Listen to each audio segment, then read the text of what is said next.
Elle a été formée à la PNL, programmation neurolinguistique, aux neurosciences appliquées et à la communication non violente. Et aujourd'hui, elle est coach à Paris.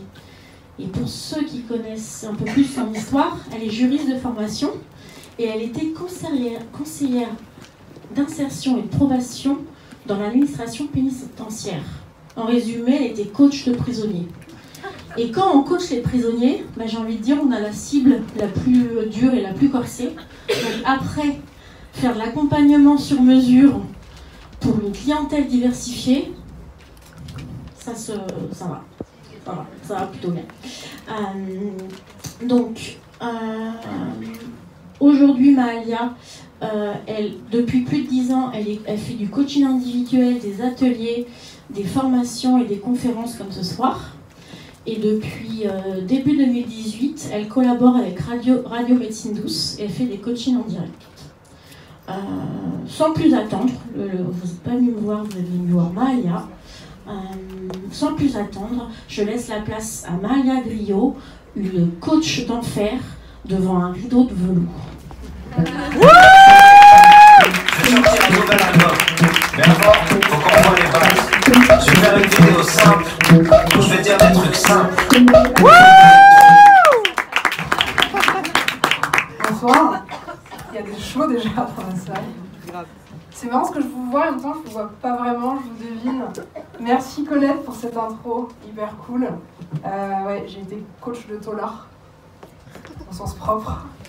C'était sympa, ça m'a appris beaucoup de choses. Mais ça va pas être le sujet de ce soir. Ce soir, moi j'ai prévu 3 directions. Savoir qui on est, savoir ce qu'on veut, savoir le communiquer. C'est des directions, c'est des idées, c'est des suggestions, mais spectacle, je vais pas le faire toute seule en fait. Je vais le faire grâce à vous, avec vous, par rapport à vos questions, à vos demandes. Et puis pour ceux ou celles qui en auraient l'envie, vous allez monter avec moi sur scène, là, faire des petits coachings en direct. Ça vous va ? Ouais. Ok, alors, ce par quoi je voulais commencer, c'était le fait que dernièrement, j'ai eu pas mal de demandes de coaching individuel où en gros les gens arrivaient en me disant mais je voudrais pas être humain. En gros, les gens me disent voilà, je procrastine ou alors je travaille beaucoup dans l'urgence, j'arrive pas très bien à faire tel truc ou tel autre truc. Mais ce qui a l'air de les embêter, c'est pas forcément les conséquences de ce qu'ils n'arrivent pas à faire, c'est qu'ils n'arrivent pas à le faire, quoi. Et donc, pour moi, la première étape dans le fait de se connaître, c'est de comprendre qu'on n'est pas des machines, qu'on n'est pas des ordinateurs, qu'on est des êtres humains. Et il y a des gens que ça emmerde profondément. Ça vous parle, ça, un petit peu ou pas ? C'est quoi pour vous être humain ? Sensible. Sensible ? Ouais. Quoi d'autre ? Faillible. Ouais. Libre. Libre ? Ouais. Sur la question de la sensibilité, c'est hyper intéressant. J'ai eu des personnes qui m'ont dit j'ai un problème, je suis trop sensible. Je suis trop sensible, je ressens trop d'émotions. Et je leur ai dit mais ça veut dire que votre machine fonctionne en fait. Les êtres humains, il faut le savoir, on a un seul système de guidage, c'est les émotions. Si on veut enlever ça, la machine ne marchera pas. L'idée c'est pour que notre inconscient communique à notre conscient pour lui dire ce qui nous convient, ce qui ne nous convient pas, on a des émotions agréables, des émotions désagréables. C'est le système de guidage de base. Donc quand quelqu'un me dit « je suis trop sensible », ça veut dire quoi ? Ça veut dire que la personne se sent trop souvent submergée par ses émotions ? Ça veut dire qu'elle ne sait pas quoi en faire ? Qu'est-ce que ça voudrait dire pour vous ? Est-ce qu'il y en a ici qui se sentent trop sensibles, qui le pensent parfois ? Ouais. Est-ce que c'est quelque chose qui arrive très souvent, qui est embêtant pour toi ? Je vais vous tutoyer, c'est ok ça, si je vous tutoie ? Ouais. Ah oui. Ouais. T'as un exemple de situation, quelque chose de récurrent, par exemple ? Je peux tomber amoureuse très fort, très vite. Ouais. Mais je sais que c'est quelque chose que je ressens et que c'est pas quelque chose qui est créé avec la personne. Tu tombes amoureuse très vite, c'est quelque chose que tu ressens et qui n'est pas créé avec la personne. C'est des émotions très très fortes, internes, et qui sont complètement disproportionnées pour l'histoire qui vient juste de commencer. D'accord. Elles sont disproportionnées dans quel sens ? Pour moi, non, mais pour l'autre, oui. Tu lui exprimes ces émotions-là? Au départ, non. D'accord. J'ai pas envie d'embêter l'autre avec ça. De l'embêter? Tu crois que ça embête l'autre que quand tu lui dis que tu l'aimes? C'est quoi en fait? C'est la manière dont tu exprimes les choses, ça a fait peur à l'autre et il s'en va, il fuit? Non, après c'est ma manière de vivre les choses. Enfin, je me suis habituée, mais c'est extrêmement puissant. Enfin, c'est extrêmement. C'est très fort pour toi. Ah oui. Est-ce que c'est un problème pour toi de vivre ça de manière extrêmement forte? Est-ce que c'est dérangeant? Non, ça non. Non. Mais après, du coup, j'ai du mal à différencier. Voilà, qu'est-ce qui appartient à notre histoire et qu'est-ce qui m'appartient à moi. Et pourquoi tu voudrais différencier ce qui appartient à l'histoire et ce qui appartient à toi?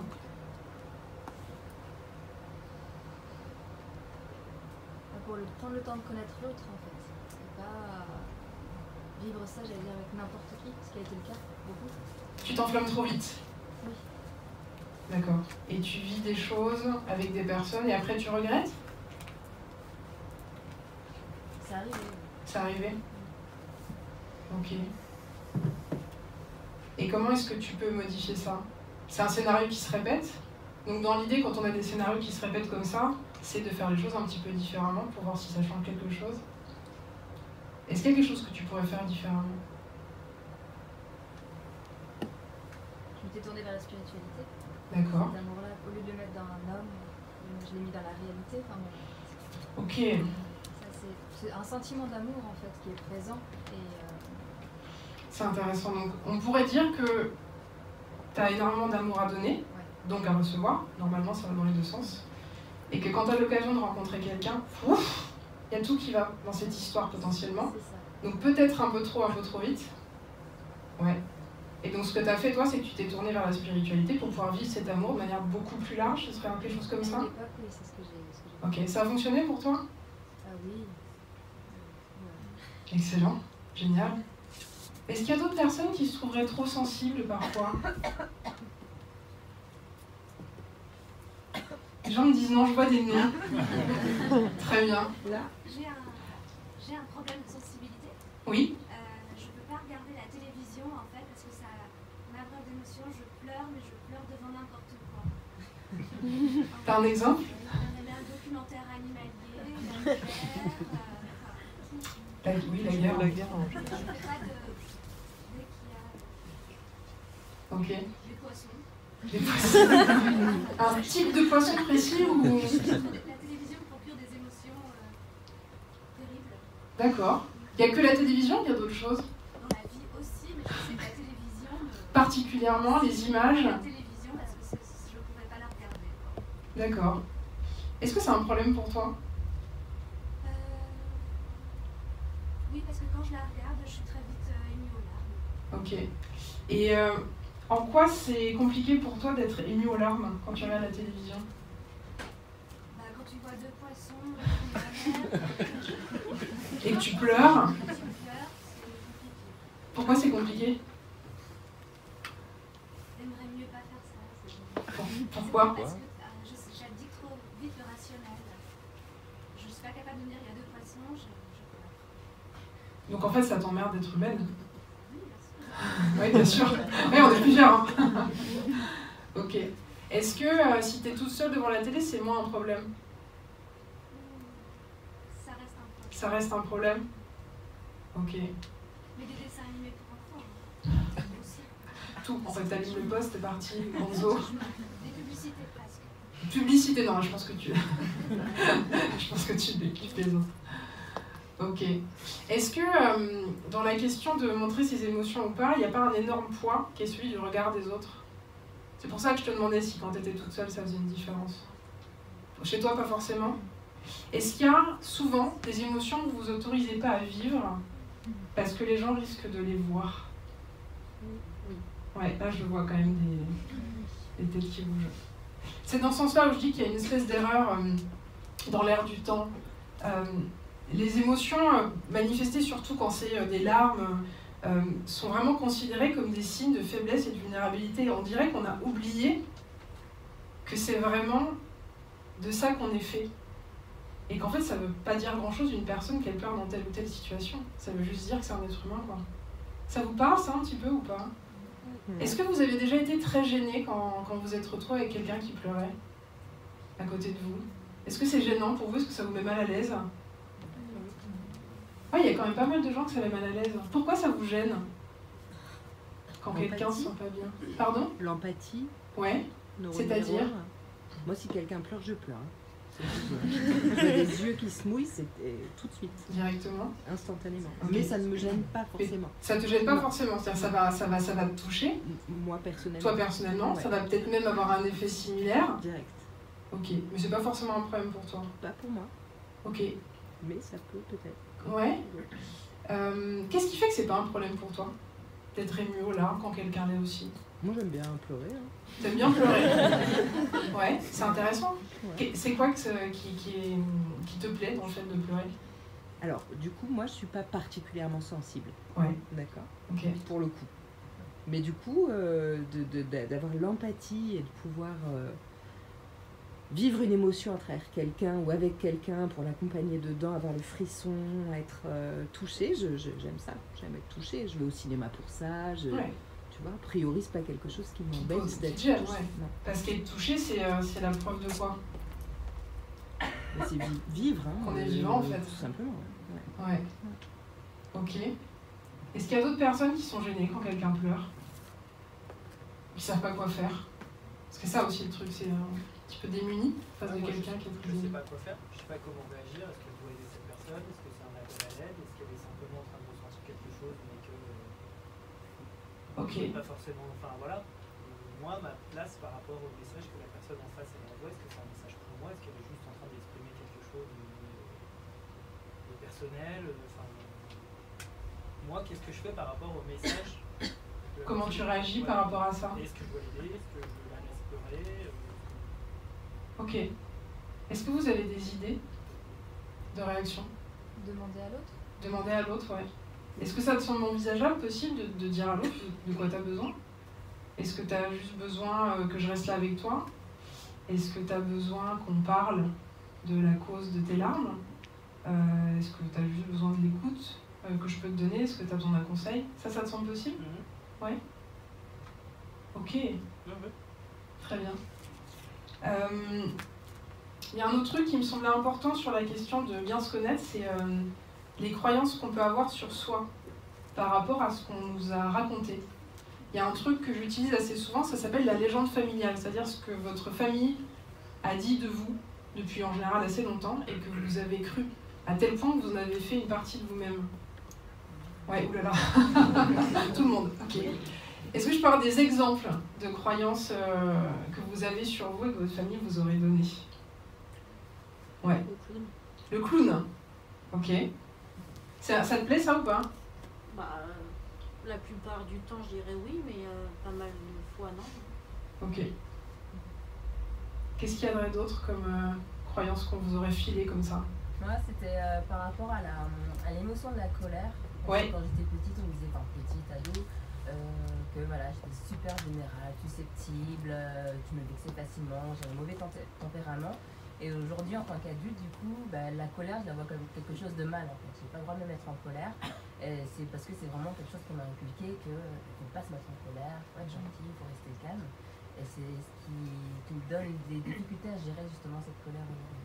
C'était une croyance. Enfin, moi j'ai envie de parler au passé, mais c'est en train de se dissoudre, mais... C'est encore un peu là. C'est encore un peu là, ouais. C'est vraiment une croyance bien ancrée par rapport à cette émotion-là.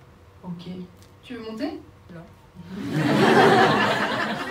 C'est parfaitement autorisé, je peux le faire depuis ici, il n'y a aucun problème.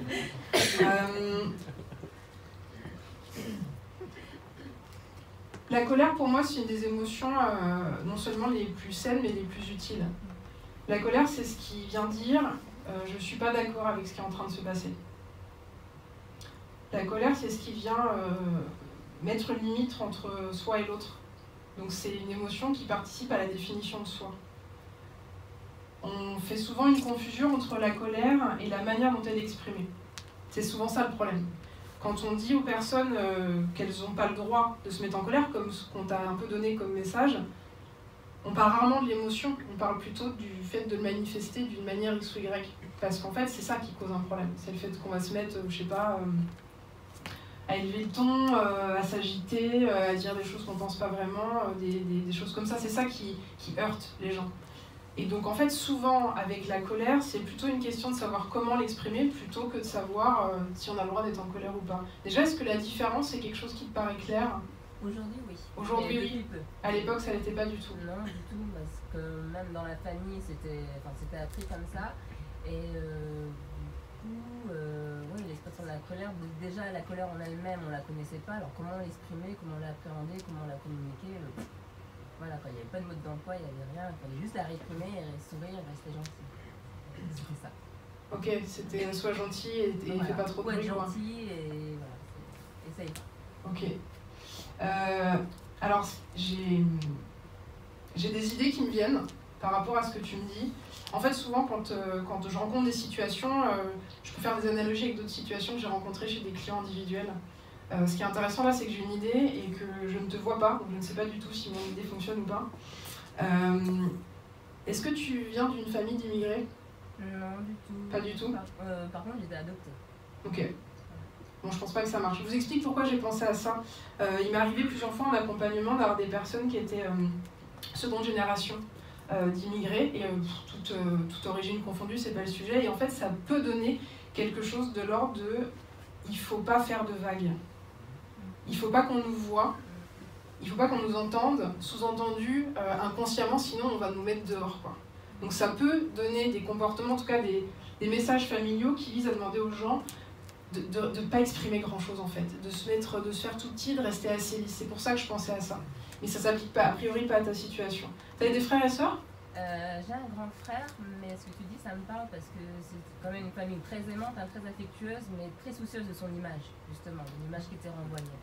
Donc même si c'est pas la même situation que les immigrés, c'est quand même voilà, très soucieuse de qu'est-ce qu'on va penser de nous. Ok, c'était pas restons lisses, ne faisons pas de vagues pour pas qu'on nous voie, pour pas qu'on nous vire du territoire, mais c'est plutôt le qu'en dira-t-on, quoi. Voilà. Ok. Le jugement des autres, hein, si je pouvais faire disparaître ça en un claquement de doigts. Quel poids le jugement des autres sur la façon dont vous vous comportez, sur la manière dont vous faites ou vous ne faites pas les choses? Est-ce que c'est très fort chez vous? Est-ce que ça prend beaucoup de place? Alors il y a des gens que je connais, je sais que c'est plus le cas, mais... Selon les contextes. Selon les contextes? Dans quel contexte ce serait encore très lourd? Pro. Tu peux développer? J'ai une activité d'un côté, j'ai toujours été plutôt libre avant dans le spectacle, etc. Et là, j'ai un contrat d'1 an dans une école. Et forcément, j'ai dû même ouvrir une autre, au niveau de mon activité pro, j'ai dû même ouvrir un autre site, une autre identité, pour pas que ça choque les parents d'élèves, parce que c'est dans la spiritualité, donc je pouvais pas, voilà. Donc de côté, c'est plus... Ouais. Ça aurait eu quoi comme conséquence? Ça aurait quoi comme conséquence si les parents d'élèves étaient au courant du fait que tu as une activité dans la spiritualité? Donc c'est un collège catholique. D'accord. Et moi je fais du chamanisme. D'accord. Voilà.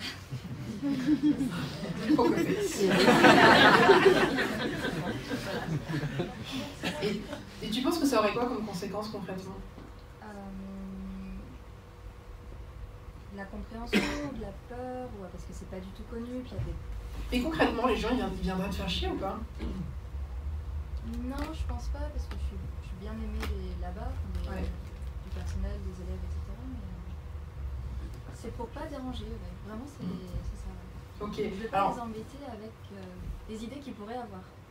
Tu voudrais pas leur causer des émotions désagréables, comme de l'inquiétude, des questionnements.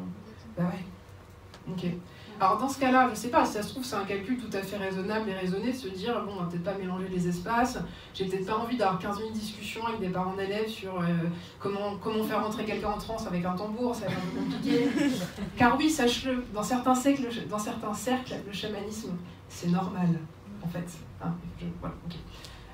Donc parfois, de ne pas dire qui on est ou planquer certains aspects dans certains contextes pour juste s'économiser des efforts, d'explications ou quoi, ça c'est ok.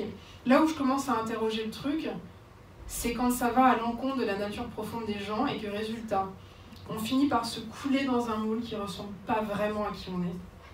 Et là, ça pose des problèmes. Et en termes de problèmes concrets, ça donne des gens qui finissent par faire des dépressions ou des burn-out, etc., etc. Donc quand ça va un petit peu trop loin et que c'est pas calculé par rapport aux conséquences concrètes que ça aurait, c'est là où ça pose un souci. Ouais. Ça vous paraît clair comme idée? Ouais. Est-ce que vous pensez à des choses que vous feriez différemment si vous n'aviez plus rien à faire du jugement des autres?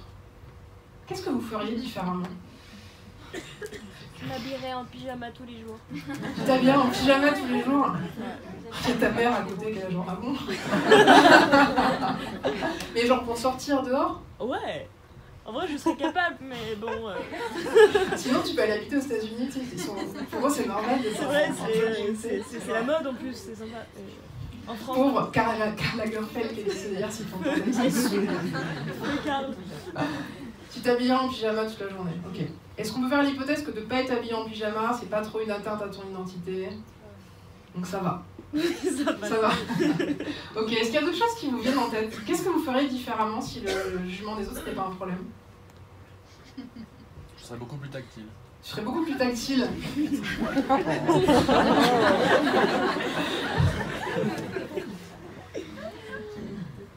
Je réfléchis. J'ai entendu tactile comment? Tu parles du jugement de la personne que tu touches ou des personnes qui te verraient beaucoup plus tactile naturellement? Dans un contexte, les personnes autour. Les personnes autour? T'as un contexte précis? Je travaille aussi avec des enfants en l'occurrence et je suis chorégraphe. D'accord.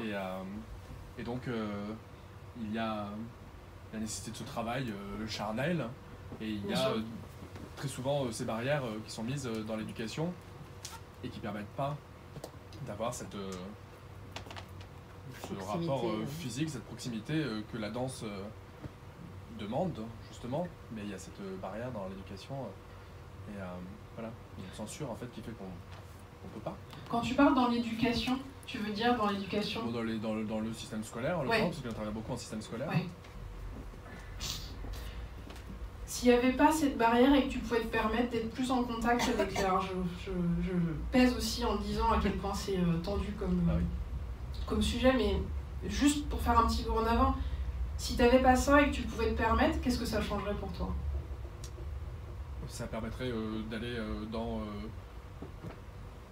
plus d'euphorie, dans plus d'expérience physique, d'étreinte, dans tout ce qui est important, je pense, dès l'enfance, et que même certains parents n'osent pas avoir avec leurs propres enfants. Et voilà, et la danse, elle est là pour libérer de tout ça, et donc ça reste quand même un tabou, ça reste quand même une contrainte. Et donc on ne peut pas choper un gamin, le prendre dans les bras, le serrer très fort, tourner avec lui, se jeter par terre. Il y a beaucoup d'enseignants qui... Ah ouais? Alors en l'occurrence je le fais. Ouais. En l'occurrence je le fais. Et donc c'est souvent, le retour c'est peut-être qu'on pourrait poser un petit peu de limite. Okay. Je suis pas sûr que tous les enfants ont vraiment envie d'être dans cette relation-là. Est-ce que ça vient des enfants ou jamais? Ah mais non, ils hurlent de rire, ils adorent. Hein. Bah, non. Est-ce que tu peux te permettre d'ignorer complètement ce que les parents disent?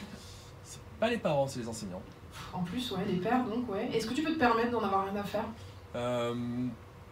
J'ai déjà tenté, ça a été problématique. Ouais, genre? J'ai arrêté un projet. Ah, carrément? Oui. Ok. Parce que ça leur vraiment, c'était dans un contexte dans lequel ça leur paraissait improbable que le travail, le contact entre les enfants et moi, le contact entre les enfants même eux-mêmes. Hein. Ouais. Alors qu'on est quand même dans la danse contemporaine. Voilà. Donc il y a un moment on se touche. Alors que comment réussir à faire, ouais. se faire accueillir en fait. Ouais, je pense que ça demanderait pas mal de pédagogie parce que si on réfléchit à un certain nombre de sports, donc je mets des grosses mandales dans la tronche, c'est pas un problème. Par contre, attraper quelqu'un pour le soulever, je sais pas quoi, ce que tu fais en danse, c'est des problématiques. Là, on est sur quelque chose de culturel où pour le coup, tu te heurtes à un manque de compréhension peut-être de la manière dont tu travailles. Totalement. Ouais, donc après là-dessus, moi je vois que de la pédagogie quoi. Mais bon, c'est toi qui vois si tu as envie de passer des plombs à expliquer aux gens. Parce qu'en fait, c'est quelque chose. Il y a une confusion en fait. C'est quoi? Ils sexualisent le toucher? Bah absolument, bah, c'est ça. Ah ouais, non, mais attends, complètement. Donc là, il faut reprendre depuis le début. Toucher quelqu'un, ce n'est pas forcément sexuel. Ouais. Ok, bon courage. C'est vrai, par rapport à ça, par rapport au sport, c'est incroyable. Dans un club de foot, dans un club de rugby, ils vont se mettre des mains aux fesses, il n'y aura aucun problème. Hein. Ouais. Mais et la danse, non. Dans la danse, non. Ouais, c'est culturel, ça c'est un peu dégueulasse, c'est injuste de fait. Moi je serais beaucoup plus choquée par, je sais pas, vous voyez le bruit que font les corps quand ils se heurtent au rugby. Moi je peux pas, ça c'est pas possible, c'est au-delà de mes capacités, mais bon ça ouais c'est culturel. Ok. Et pour le coup, ça t'empêche pas non plus de vivre ton enseignement correctement. Ça le limite à certains endroits. Dans ce cas-là, ce qui est intéressant, c'est que ça peut peut-être vouloir dire que c'est pour toi l'occasion de te tourner plus vers des champs, des endroits où tu es plus libre de faire ce que tu as envie de faire, quoi. Et de garder ceux où tu es contraint de rogner un peu sur ta liberté de mouvement, de les garder limitées pour pas que ça te coûte trop. Quelque chose comme ça. Ça te va? Ouais, ça fait un peu chier. Hein. Ouais, je comprends. Est-ce que vous pensez à d'autres choses qu'on a dites de vous et auxquelles vous avez cru? T'es comme ci, t'es comme ça. Non? La sensiblerie pour moi. La sensiblerie? Bleurie. Alors, ce n'est pas un mot. Je sais pas, je le traduis comme ça. Bien sûr. Et c'était quoi alors le... Voilà. J'ai compris au bout d'un moment que c'était en fait une grande sensibilité. Ouais. Et là, du coup, ça m'a... J'étais contente finalement. Fière d'être sensible. Ouais. Voilà. Mais on disait, voilà, je pleurais devant Blanche-Neige ou Les Dents de la Mer. Ou voilà. Comment t'as fait ce chemin? Comment t'es arrivée à être fière de ça? Quand je me suis rendu compte que par un travail en fait psychologique, où je me suis rendu compte que je percevais beaucoup de choses dans la famille, beaucoup de non-dits. En fait, que voilà, c'était tout ça en fait. C'était que je n'avais pas pris conscience que je comprenais beaucoup de choses qui n'étaient pas dites. D'accord. Et quand j'ai pu à un moment donné, voilà, me rendre compte que je comprenais le non-dit, ça a fait tilt et voilà. Ok. Ça s'est réconcilié, quoi. Voilà, je me suis réconciliée. Ok. Très bien. Ce que vous pouvez faire si vous constatez qu'il y a des choses qu'on vous a dites, surtout dans votre famille, surtout enfant ou ado, et qui sont... Alors, quand je parle de croyances, je parle d'idées que l'on prend pour vraies. Qu'elles soient vraies ou pas, c'est pas vraiment le sujet. La question, c'est quelles sont les conséquences du fait de croire ça sur moi dans ma vie? Est-ce que ça m'empêche de faire ce que je veux? Est-ce que ça m'empêche de vivre? Est-ce que ça me retient? Ou est-ce que finalement, à l'inverse, c'est quelque chose qui va plutôt me soutenir, me pousser, me faire avancer? Par rapport aux croyances dites limitantes, c'est-à-dire celles qui vous desservent, ce que vous pouvez faire déjà, c'est les noter, en prendre conscience, les noter, et brûler cette feuille. Ça, c'est un acte qu'on appelle, entre guillemets, psychomagique dans les accompagnements, c'est-à-dire que l'inconscient ne comprend pas très bien les messages un petit peu compliqués, abstraits, donc si vous voulez lui demander quelque chose, en le faisant par la symbolique, ça marche beaucoup mieux. Vous le faites directement comme ça. C'est ok pour vous? Ouais. Sur le fait de se connaître soi-même, est-ce qu'il y a des gens qui auraient des questions, des difficultés par rapport à ces thématiques-là? Savoir se connaître. Est-ce que vous vous connaissez bien? Grave. Tous? Tout le monde se connaît parfaitement bien sur le bout des ongles? Non. Pour moi, la connaissance, c'est un chemin. Ouais. C'est-à-dire que je suis en apprentissage tous les jours. Ouais. J'apprends tous les jours un truc sur moi, quoi. Mais c'est vrai. Hein. Ouais, bien sûr, je te crois. Et des fois, je suis même agréablement surprise. Tiens, je savais faire ça. Et plus ça va et plus j'aime ça. C'est-à-dire que c'est aussi un côté addictif aussi. Ouais. Alors qu'avant, je pensais bien me connaître, mais j'avais rien compris. Et je ne suis pas si jeune que ça. On ne te demandera pas ton âge. Oui, de toute façon, il y a des aspects tout à fait addictifs au développement personnel en général. Hein. Une fois pour ceux et celles qui le font régulièrement, quand on s'y met, quand on met le bras dedans et qu'on commence vraiment à comprendre comment ça marche et qu'on apprend de plus de choses sur soi et sur les autres, effectivement, c'est hyper addictif. Ouais. Qu'est-ce que tu as découvert sur toi qui t'aurait surpris agréablement?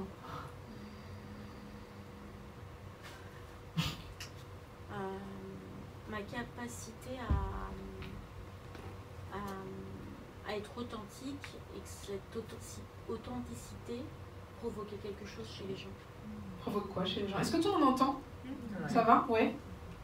En vrai, j'ai un petit côté, ce qu'on me reprochait plus jeune, brut quoi. Enfin, j'ai entendu pomme là-bas, ça se fait. Brut de décoffrage, ouais. Voilà. Et même plus jeune, des fois, on pouvait me dire que j'étais grossière. Enfin, je disais les choses très straight to the point. On m'appelait la petite flèche parce que j'étais très directe. Et en vrai, aujourd'hui, c'est ce qu'aiment mes clients, c'est ce qu'aiment mes amis. Et le plus marrant, c'est ce que aiment mes clients, viennent me chercher pour ça. Ouais. Parce que vous allez me dire ce que vous pensez vraiment de tel sujet et tout. Et du coup, je me dis, c'est marrant, ce qu'on me reproche, c'est ce qui fait mon succès aujourd'hui. Ouais. C'est ce côté authentique, sans phare. Ouais. Il y a un truc aussi que les gens ignorent souvent, c'est que à trop planquer qui on est, alors sachant que l'idée c'est qu'on nous a dit quand on était enfant ou ado qu'il y a certains comportements qu'on pouvait avoir, certaines choses qu'on faisait ou pas qui étaient des défauts. À partir de là, en général, on l'a cru. C'est un problème. Donc toi, on t'a dit, en gros, t'es trop vieux de décoffrage, c'est un défaut, c'est un problème. Ce que les gens, parfois, mettent un petit peu de temps à comprendre, c'est qu'en fait, plus ils s'autorisent à être eux-mêmes, plus les gens qui vont venir à eux pour ce qu'ils sont vraiment. Et donc, ça va faire gagner du temps à tout le monde, en fait. Je vais vous raconter une anecdote. Quand j'étais au début de ma carrière de coach, je me suis retrouvée dans une soirée networking, qui n'était pas forcément des exercices très faciles, mais je me retrouve dans une situation un peu délicate. J'ai d'un côté une personne qui semblait intéressée par mon travail, par un coaching, okay, et de l'autre côté, quelqu'un qui faisait de l'accompagnement d'entreprise. Il y a la personne intéressée donc, qui me pose des questions sur mon travail, et puis je vois bien que l'autre personne, c'est pas des questions très positives et très constructives, c'est plutôt je viens voir si t'es pas un charlatan, quoi. En mode quand même relativement agressif, c'est-à-dire on vient questionner quand même où t'as été formé, tu fais ça comment, etc. Okay. Puis sur le coup, je me suis dit merde, je peux pas envoyer chier cette personne-là parce qu'il y a quelqu'un qui est intéressé, si on me voit en train d'être moi-même, c'est-à-dire de dire je crois que ça va pas être possible, ça va faire fuir. J'ai pas tenu très longtemps parce que ça devenait de plus en plus agressif et l'autre je lui ai dit écoute si c'est pour venir, je sais plus exactement comment je l'ai mentionné, mais si c'est pour me poser des questions à charge en partant du principe que je sais pas faire mon travail, ça m'intéresse pas. Et là je me suis dit tant pis, au pire t'as perdu un prospect potentiel, c'est pas grave, ça arrive, il y en aura d'autres. Et en fait ce qui est génial c'est que c'était exactement ce que la personne venait chercher. C'est-à-dire la capacité à poser des limites, à dire non et à dire stop quand la personne venait prendre trop de place dans son espace. Pour moi, cette histoire-là, c'est vraiment la preuve que plus on est proche de qui on est, plus ça va fonctionner en fait. On va vraiment attirer, que ce soit pro, perso, dans les amitiés, ça va attirer à nous les personnes qui nous correspondent et qui nous aiment pour qui on est. Et de toute façon, les défauts, les qualités, souvent, c'est un petit peu la même chose, ça se retourne. Est-ce qu'il y a des aspects de vous que vous gardez un petit peu sous cloche, que vous ne montrez pas trop? Est-ce qu'il y a des trucs que vous planquez comme ça au monde? C'est secret. Mais personne ne vous voit, on ne sait pas qui vous êtes. Ça vous parle déjà quand je vous parle de ça, d'aspects de vous que vous essayez de garder un petit peu cachés? Ouais. Qui me donne un exemple? Non mais pas des trucs, c'est bon. Oui, moi en fait je suis dominatrice le week-end.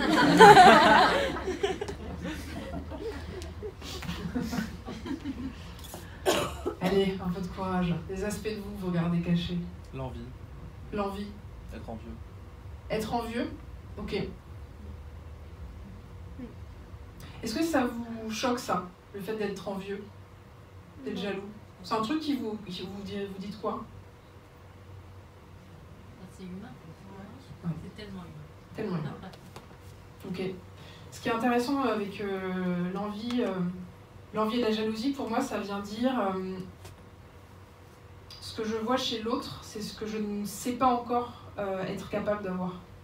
Ça vient, en fait, pour le coup, ça peut vraiment être utilisé de manière intéressante, c'est-à-dire, il y a quelque chose dans ce que l'autre semble avoir, dont j'ai envie ou besoin, et je ne m'autorise pas à mettre les choses en place pour y aller.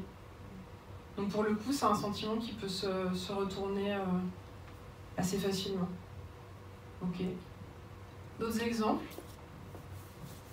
D'autres questions sur se connaître soi-même? D'autres questions tout court? Sur la spiritualité, le chamanisme? La domination?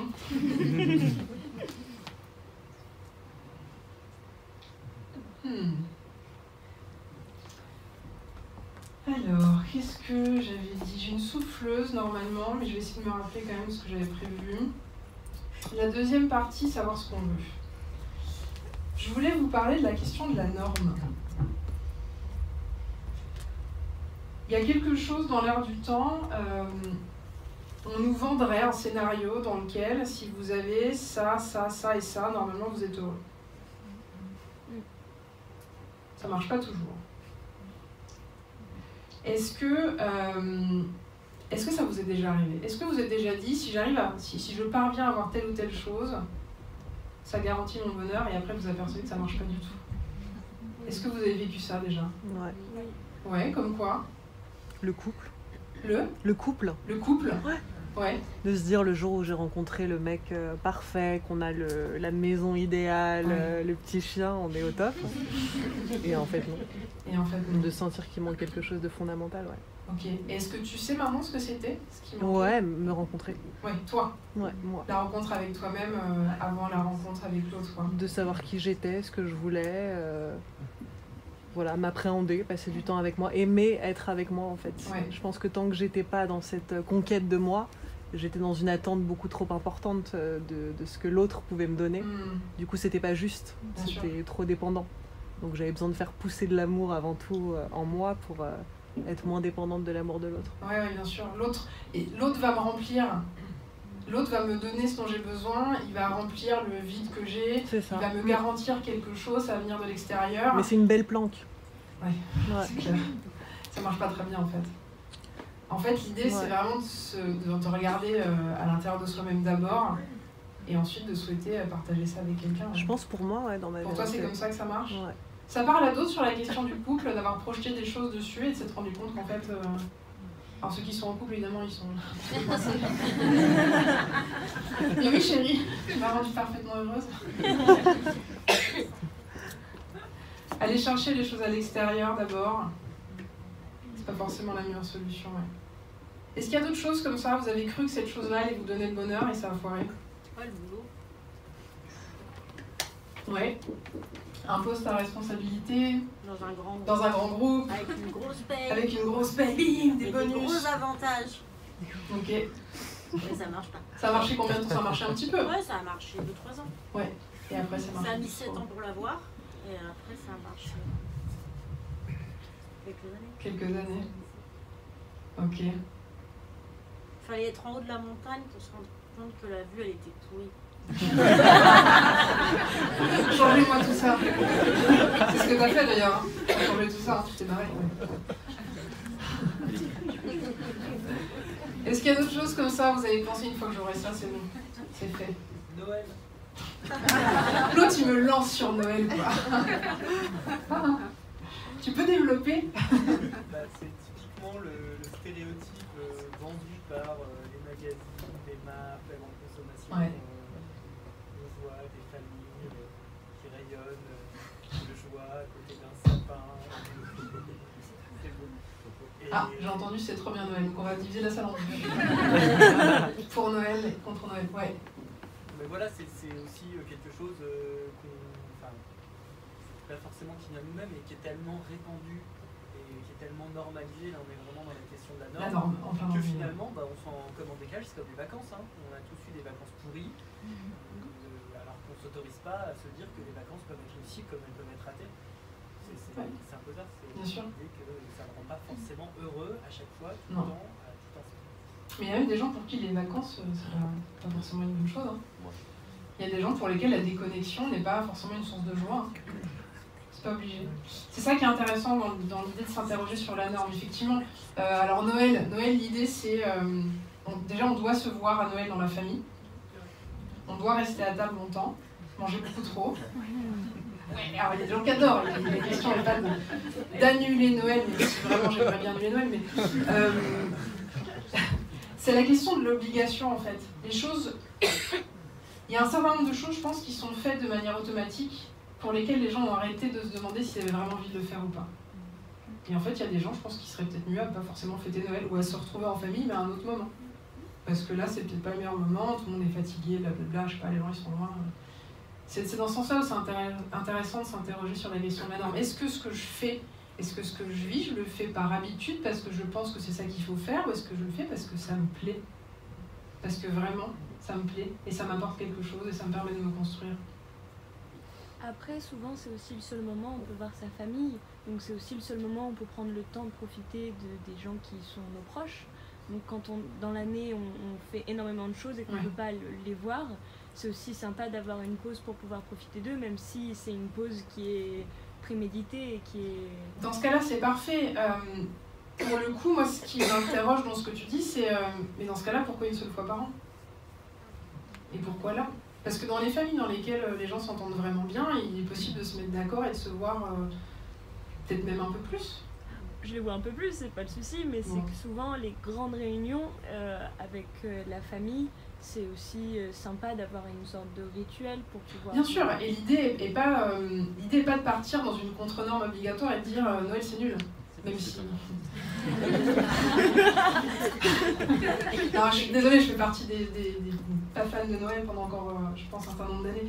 Mais pour le coup, l'idée c'est vraiment de se dire, cette période-là, je la vis comme ça fait X années que je fais les choses comme ça, est-ce que c'est OK?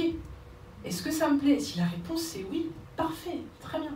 L'idée n'est pas d'effacer tout ce qui fait partie de la norme, l'idée n'est pas d'arrêter d'être hétéro les gens, quoi. ou de vous mettre et de vous mettre à arrêter de vouloir être en couple, et arrêter de vouloir une maison, et arrêter de vouloir un boulot. Ce que j'interroge, c'est l'équation qui dit c'est ça qu'il me faut sans avoir interrogé ce qu'il y a au fond. Sans avoir interrogé si c'est quelque chose qui vous parle ou pas. Sachant qu'il y a un certain nombre de choses, pour savoir si ça marche, il n'y a pas d'autre choix que de les tester. Est-ce que tu aurais pu savoir qu'avoir un boulot comme ça, dans un grand groupe comme ça allait te gonfler si tu l'avais pas vécu?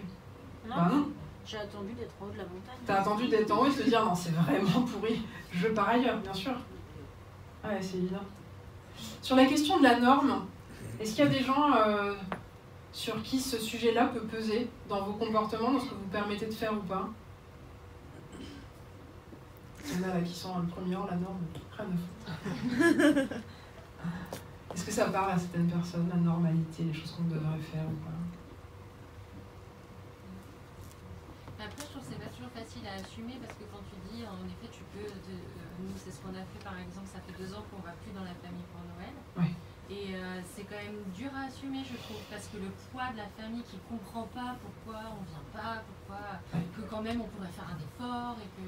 Voilà. Et du coup, on maintient, mais c'est pas forcément hyper confortable pour le coup. Ouais. Être soi, c'est pas confortable. On va se mettre d'accord. Ouais. Je crois que non. Si vous, savoir qui on est, savoir ce qu'on veut et y parvenir, le chemin il sera pas confortable tout le temps, ça c'est sûr. Et parfois même ce sera très compliqué. Après, pour moi l'équation à poser c'est, alors c'est marrant que cet exemple de Noël revienne, ça peut peut-être me dire que j'ai des choses encore à régler. Pour moi l'équation c'est est-ce que j'ai intérêt pour mon propre bien-être à faire profil bas et à me forcer à faire des trucs tous les ans qui me pèsent? Ou est-ce que finalement, de vivre ces périodes-là comme je l'ai choisi, c'est plus doux pour moi? C'est des calculs. Mais après, tu as le souci forcément des autres aussi, de Bien la sûr. plus forte raison de ta famille, de tes Évidemment. proches, etc. C'est ça qui est pas évident à trancher aussi, je pense. Bien sûr, mais c'est la même idée que faire des choses qui vont être perçues pas forcément comme des bonnes idées. C'est la même chose que le regard des autres en fait. Ce qui est difficile dans les questions de famille, c'est qu'on n'a pas envie de heurter les gens qu'on aime. Et le fait de ne pas avoir envie de passer Noël avec eux, ça veut pas dire qu'on les aime pas. Ouais.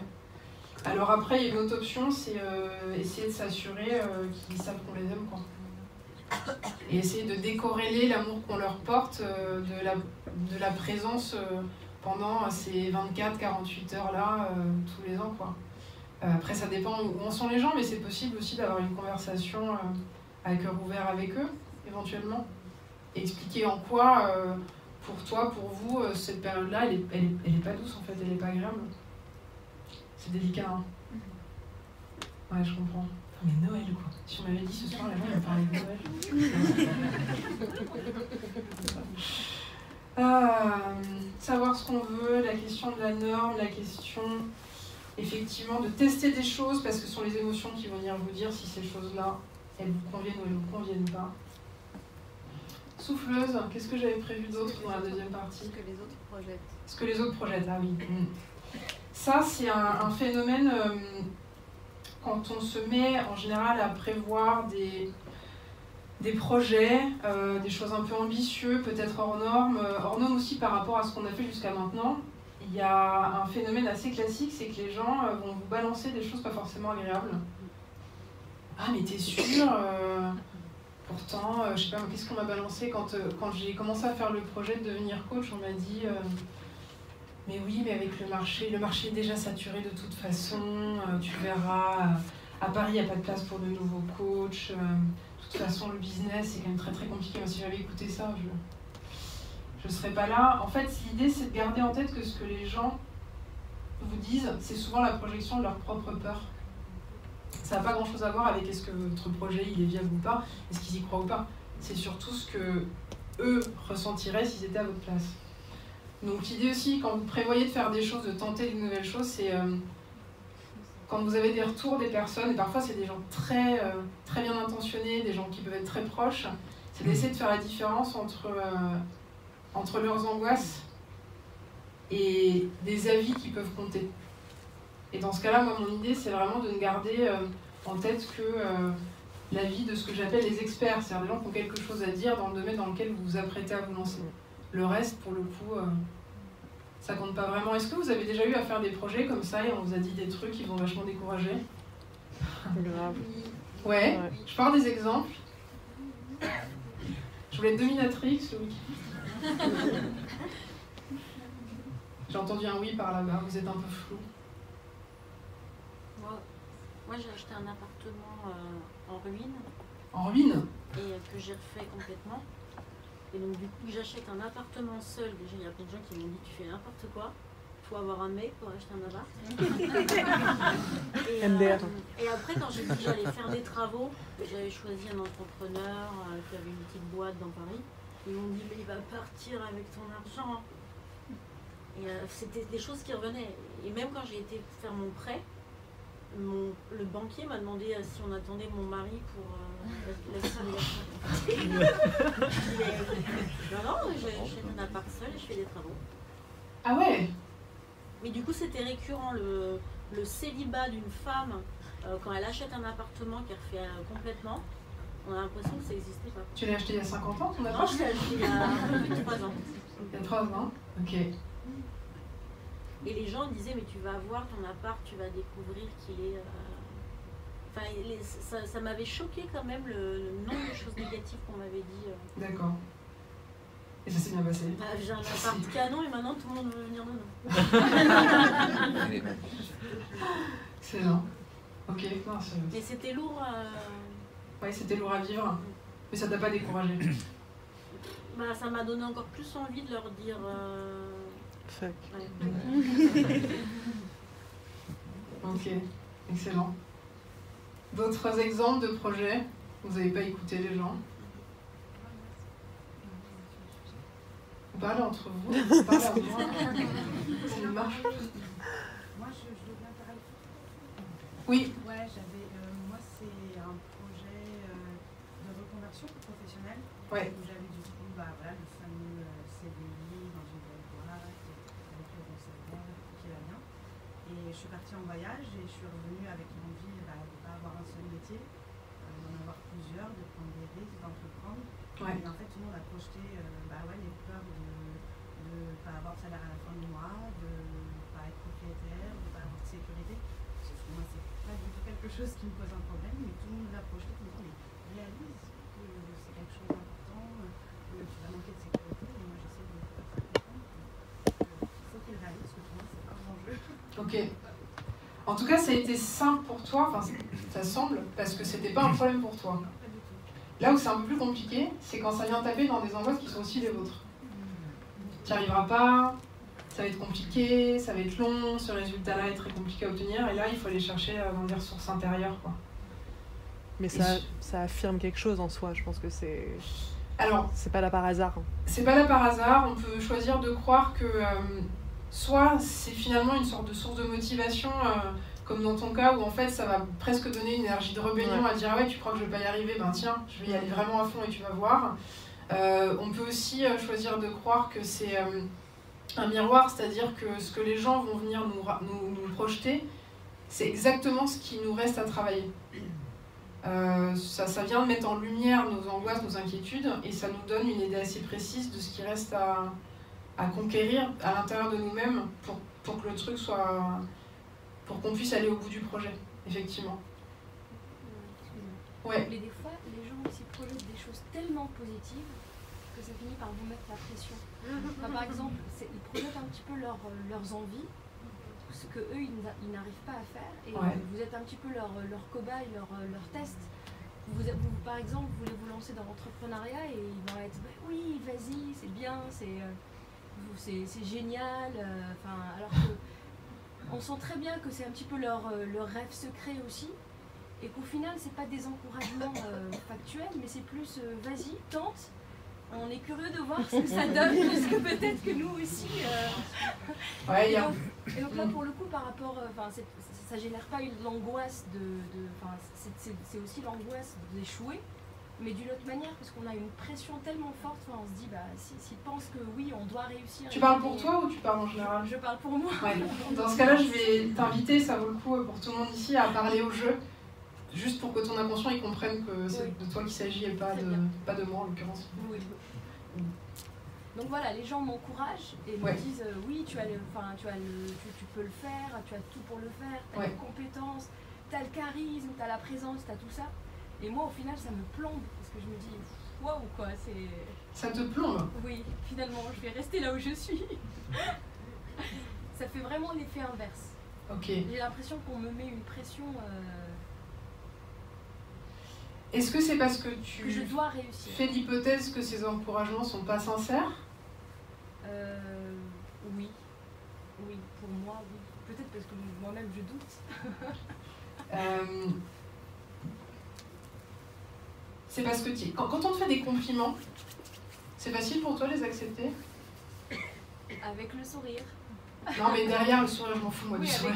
Ce que je veux dire, quand je parle de sourire, avec un petit côté d'autodérision. Oui, c'est ça, maintenant tu sais pas les accepter, quoi. Ouais, c'est ça. Ok. Ça, pour moi, ça vient parler d'estime de soi. C'est-à-dire que si tu... Alors ça, c'est un indicateur intéressant. Quand on fait des compliments à quelqu'un et que la personne va les rejeter d'une manière ou d'une autre, c'est-à-dire tourner le truc en blague, le minimiser, genre, je sais pas, moi, c'est hyper beau, ton manteau, c'est une merde chez H&M, truc comme ça. Tout ça, c'est des indices qui peuvent laisser à penser qu'il y a quelque chose à travailler sur l'estime de soi. Parce qu'en fait, alors, soit les gens font des encouragements un peu faux, et en l'occurrence, tant que c'est pas des gens qui te sont proches, à la rigueur, on s'en fout un peu. Mais si c'est des encouragements sincères, forts, c'est un peu dommage que tu puisses pas en profiter, et c'est surtout dommage que ça ait comme effet de te mettre la tête. Ouais, c'est quand même un petit peu ballot. C'est systématique? Cet effet-là, dès qu'on dit c'est génial, pour c'est ça? certaines situations, oui, c'est systématique. Ok. T'aurais peur de quoi? D'échouer. Ok, il se passe quoi si t'échoues? Je ne sais pas. Concrètement, tu penses à un projet précis? J'ai identifié cette peur assez récemment, donc je ne sais, oui, le projet de reconversion professionnelle, d'entrepreneuriat. Là, tu as un projet d'entrepreneuriat? Non, là, je suis en mode, je fais une pause, je ne réfléchis plus à tout ça. Tu fais un break? Je fais un break, je travaille là-dessus et ensuite on verra bien. Tu travailles sur le break ou tu travailles sur Non, je travaille sur justement ce problème d'estime de soi, de manque de confiance, voilà, je me dis, j'avance là-dessus et ensuite on verra où est-ce que ça m'emmène. D'accord. J'essaie de faire les choses un petit peu par exemple. Tu travailles comment? Là, je suis en thérapie déjà. Et voilà. Ok. Tu veux un petit exercice? Je vais pas te bouffer, hein. Je vais pas descendre. Tu peux rester là-bas. Oui, allez. Ok. Soyons fous.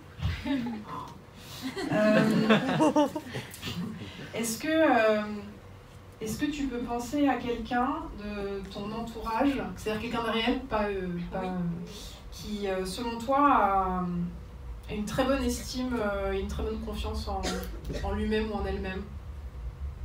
Est-ce que tu penses à quelqu'un comme ça? C'est possible de n'avoir personne? Ça me foire mon exercice, mais oui, c'est possible.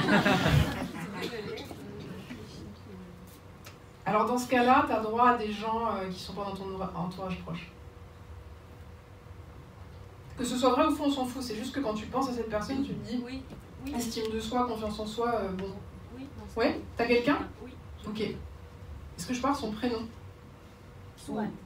Comment? Swad. Swad. C'est une fille ou un garçon? Une fille. Fille, ok.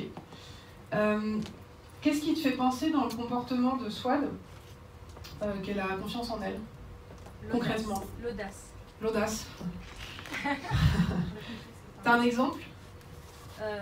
Justement, elle avait fait une reconversion professionnelle. Ensuite, elle est partie. Elle vivait en France. Elle est tunisienne d'origine. Moi-même, je suis tunisienne d'origine. Elle est repartie en Tunisie, alors que ça reste un retour un petit peu risqué en faisant le métier de coach, en l'occurrence. Donc en Tunisie, c'est un petit peu moins encore. Le marché n'est pas saturé, mais il n'est pas ouvert à cette notion. Le marché n'est pas saturé. Il n'est pas ouvert au coach. Bien sûr. En Tunisie. Culturellement, c'est pas encore. Voilà, exactement. Ok. Donc elle a été jusqu'au bout de l'aventure. Et aujourd'hui, moi, je la suis plus sur les réseaux sociaux. Et je vois qu'elle a énormément évolué. Enfin, je la suis assez souvent. Et je vois qu'elle a évolué, que son activité prospère et qu'elle a l'air, en tout cas. Comment elle se comporte? Comment tu la décrirais? Pas sur les aspects physiques, mais si je devais la reconnaître, c'est quoi son type de comportement? Comment elle bouge, comment elle parle? Elle est confiante, épanouie, je dirais. À quoi tu vois qu'elle est épanouie? Concrètement? À sa façon de s'exprimer, posée, c'est clair, c'est pas d'hésitation, pas de pas de chichi, c'est factuel, c'est comme ça, et puis voilà, c'est un côté. Ok. Elle est présente. Qu'est-ce qui te fait croire qu'elle est présente? Parce qu'elle elle met des fois des vidéos, ou alors elle participe aussi à des émissions télé. Quand je l'écoute, quand je la regarde, j'ai l'impression qu'elle occupe bien l'espace. Donc il y a quelque chose dans la manière dont elle se tient? Oui. Physiquement? Oui. Ok. Oui. Si je pose toutes ces questions, là, c'est un exercice qui est basé sur l'imitation. En fait, il y a quelque chose sur la confiance en soi et l'estime de soi. Il y a une approche possible, c'est vraiment le fake it till you make it. Donc l'idée, c'est de prendre quelqu'un qui a ce que vous voulez, dont vous croyez que la personne a ce que vous voulez, c'est d'observer ce qui, chez cette personne, vous laisse à penser qu'il ou elle a ça, et c'est d'essayer de travailler les choses en question. Donc ça peut être travailler le discours, travailler la posture. Est-ce que c'est des trucs auxquels tu as déjà pensé? Oui. Ouais. Et que je fais aujourd'hui, Super. je fais beaucoup plus souvent au travail.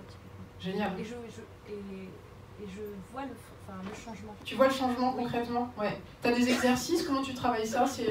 Alors, au travail, parce que justement, au travail, j'ai exprimé l'envie d'évoluer là où je suis. Ouais. Ce qui est déjà nouveau pour moi d'exprimer quelque chose. Parce qu'en général, soit ça arrive, soit je m'en vais, je vais chercher ailleurs. Parce que je n'ai pas justement cette capacité à exprimer quelque chose et aller au bout du processus. Ouais. Donc là, déjà, c'est nouveau d'exprimer cela clairement avec ma responsable.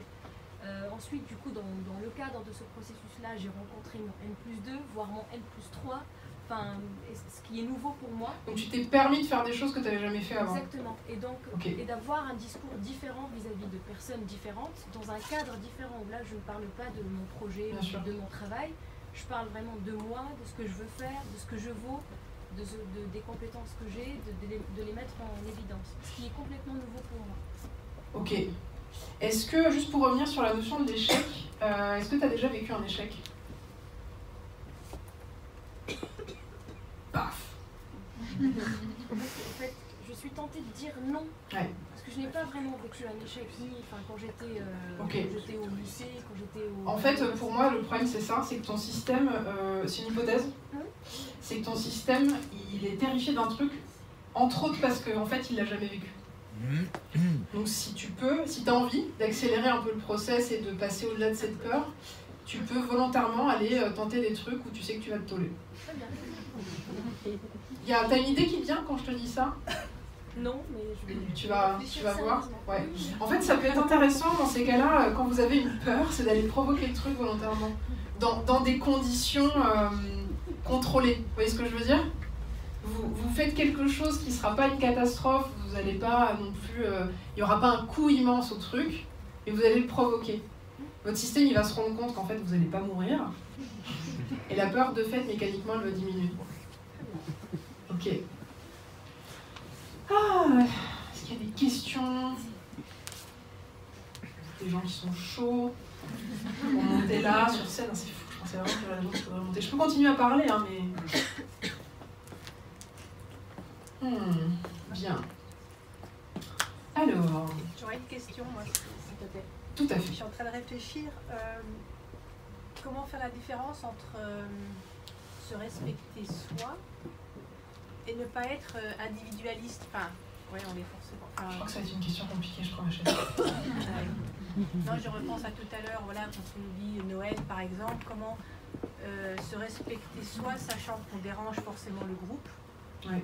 L'intérêt personnel face à l'intérêt général. Et où est-ce que on peut peut-être se dire qu'à un moment on est peut-être dans l'intérêt personnel, mais que ça tombe un peu, je sais pas si on peut dire, c'est pas égoïsme, mais si c'est ça. C'est pas mal de l'être, remarque, de temps en temps, mais moi j'ai le sens de l'intérêt général qui m'a beaucoup bouffé. Maintenant je sais que je fais beaucoup plus dans le personnel et je m'y retrouve pas mal, mais il y a quand même un moment donné, je me dis, il doit y avoir une limite quand même, et j'ai du mal à la voir, cette limite en fait. Je pense que en termes de... On peut faire une différence entre égoïsme et égocentrisme. Pour moi, la difficulté, c'est que le mot égoïsme, dans notre société, il est chargé négativement déjà. Individualisme aussi. Il y a quelque chose de l'ordre du jugement moral qui vient nous dire que c'est pas bien en fait, d'être égoïste, que c'est pas bien d'être individualiste. Moi, ce que je remarque, c'est que j'accompagne des hommes et des femmes qui, à force de ne pas respecter leurs besoins ou leurs envies, ils vont pas hyper bien. C'est-à-dire que y a le temps et l'énergie passée à se plier en quatre pour l'autre.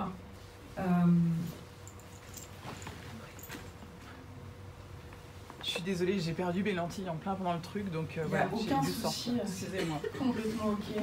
Est-ce que tu as besoin qu'on rallume? Non, ça va, je te remercie. Ok. C'est fait, comme ça tout le monde l'a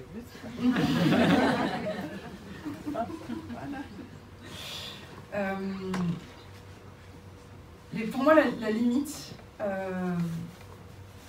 c'est de ne pas être au courant de ce que ça peut faire aux autres. Ça, l'égocentrisme, c'est quand on voit même pas qu'il y a des autres. On ne prend pas en considération leurs besoins, on ne prend pas en considération leur sensibilité. Là, pour moi, il y a un problème, parce qu'on n'est pas fabriqué comme ça, on ne peut pas fonctionner en société si on n'est pas un minimum au courant que les autres existent. Pour moi, il y a un souci. Après, il y a un truc qu'il faut comprendre, c'est pas parce qu'on fait passer ses besoins en premier que ça va forcément coûter aux autres. Surtout si on le fait de manière réfléchie, avec l'habitude, les gens aussi vont s'habituer. Et à partir du moment où tu prends soin de toi, où tu prends soin de tes besoins, où tu prends soin, je sais pas, où tu dors assez, tu manges ce qu'il te faut, tu as un boulot qui t'épanouit, là tu vas être 1000 fois plus disponible pour les autres. 1000 fois plus. Et ça va rien te prendre en fait. Tu pourras donner ce que tu as parce que tu en as largement assez. Pour moi, c'est une erreur de penser que l'égoïsme est pas une bonne idée. Pour moi, c'est la base, quoi. Occupe-toi de ton petit monde, occupe-toi de ton monde, de ton univers, de voir qu'est-ce qui est bon pour toi ou pas, de t'assurer que tu as ce qu'il te faut. Et là, après, tu peux être dans le partage en entier, sans que ça te coûte un bras à chaque fois. Est-ce que c'est un peu plus clair pour toi, dit comme ça? Oui, ça je comprends. Enfin, pour moi, il s'agit de retourner la question des priorisations. C'est pas l'autre qui est prioritaire. c'est vous, c'est toi. Est-ce que ta question, elle concerne un exemple précis, un contexte précis? Parce que c'est un peu vague, tu vois, de faire des généralités sur ça. Non, pas vraiment, mais de se rendre compte de ce qu'on fait peut mettre l'autre dans une grande instabilité ou dans une grande déception. Ou voilà, enfin, le truc de Noël tout à l'heure, clairement, voilà, c'est la cata. De les rendre tristes, enfin voilà, et du coup, ben finalement, ouais, encore je m'en fous de cet exemple-là. Finalement, c'est encore un peu. En fait, non, mais ouais, parce que c'est sans fin, quoi. Moi, je suis convaincue que si l'autre ou les autres sont vraiment profondément déçus, tristes, blessés, c'est qu'il y a peut-être un manque de communication. Je pense. En tout cas, c'est une piste à tenter. Parce qu'à partir du moment où tu prends quelqu'un avec qui tu as quand même un lien un minimum proche et que tu lui expliques, ok, faire ça, ça me coûte, je me sens pas bien, c'est dur pour moi, ça me prend 2-3 jours à m'en remettre systématiquement, parce que c'est un contexte dans lequel je suis pas à l'aise, il y a trop de monde, ça dure trop longtemps, pour moi c'est difficile, je préférais vraiment te voir d'une manière qui me permette de profiter de toi différemment. J'ai envie de le faire dans l'autre sens aussi, de faire quelque chose qui nous plaît, on se respecte en faisant, je sais pas, un projet, enfin, et de voir que ça dérange l'autre. Il me faudra un exemple plus précis pour pouvoir te répondre. Là, je fais des généralités. Tu vois, c'est un peu bateau, c'est un peu vague, c'est parce que j'ai pas de vraie question, donc je peux pas donner une vraie réponse en fait. Mais j'ai du mal à... T'as pas d'exemple précis? Non. Alors, je vais peut-être parler du développement personnel où j'avance de plus en plus. Ouais. Mon mari, ça le rend très mal de ça. Le gap se creuse entre nous. Parce que pour lui, c'est trop... il a l'impression que je lui échappe un peu, enfin, que je suis trop indépendante. Je passe les hypothèses en revue. Mais c'est le cas, non? Je suis fière, oui, je suis contente. Oui. Mais du coup, ça fragilise le couple quand même. Ok. Vous en avez parlé? Oui. Et qu'est-ce que vous vous êtes dit comme solution? Il ne parle pas beaucoup, donc les solutions, on ne peut pas se dire, mais je dirais, moi je dis j'avance, je prends le risque, ouais. Mais je ne veux pas reculer. Ton choix il est déjà fait en fait. Il est fait. Ah, il est fait, voilà. Donc tu prends un risque. Ouais. Tu prends un risque, c'est-à-dire qu'à un moment donné, ça vaut, je pense que ça vaut pour toutes les grandes évolutions des individus, c'est-à-dire qu'à partir du moment où tu te mets à changer, ça va pas forcément plaire tout de suite aux personnes de ton entourage, ça va causer voilà, des espèces de frictions, d'interrogations, et il se peut que dans l'ensemble des gens que tu fréquentes, ça marche plus. Parce que l'évolution, elle a fait que tu as changé, l'autre part, ou l'inverse, et ça peut ne plus fonctionner. Ton choix, en fait, il est déjà fait, tu prends le risque. Après, pour moi, la seule solution, c'est vraiment d'être dans la communication et d'en discuter avec lui, mais pas dans la communication en disant juste moi j'avance. Ça, je pense qu'il a dû le comprendre. Mais en disant, mais qu'est-ce qu'on peut trouver ensemble comme solution pour pas que ça pèse sur notre couple, quoi. Est-ce que ça, c'est une discussion que vous avez pu avoir? De chercher ensemble des solutions concrètes? Non, peut-être pas trop dans ce sens-là. Ouais. En fait, c'est un truc assez commun dans les difficultés de couple, c'est de ne pas prendre les problèmes du couple, entre guillemets, comme n'importe quel autre problème. J'en sais rien, moi, la chaudière marche plus, on appelle qui, quoi? Des trucs concrets. On veut faire une terrasse, je sais pas, une véranda, on fait des devis, on s'arrange pour avoir les fonds, etc. Donc l'idée, c'est de vous autoriser peut-être à prendre ça comme n'importe quel autre problème que vous devez gérer à plusieurs, mais c'est du teamwork, quoi. Hein, ça te paraît possible d'en discuter, mais comme ça, en mode qu'est-ce qu'on en fait, quoi. Oui, tout à fait. En tout cas, de proposer cette conversation-là. Ça te semble possible? Oui, rien d'impossible. Non, c'est... Tu penses que c'est fichu?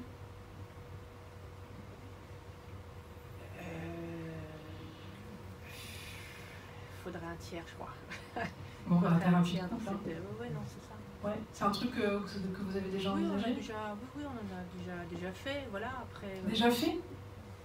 On en a, oui, enfin sur d'autres sujets, mais voilà, ça pourrait revenir après, à un moment donné, où on accepte de se regarder dans le miroir et se dire, bon, voilà, c'est ta merde.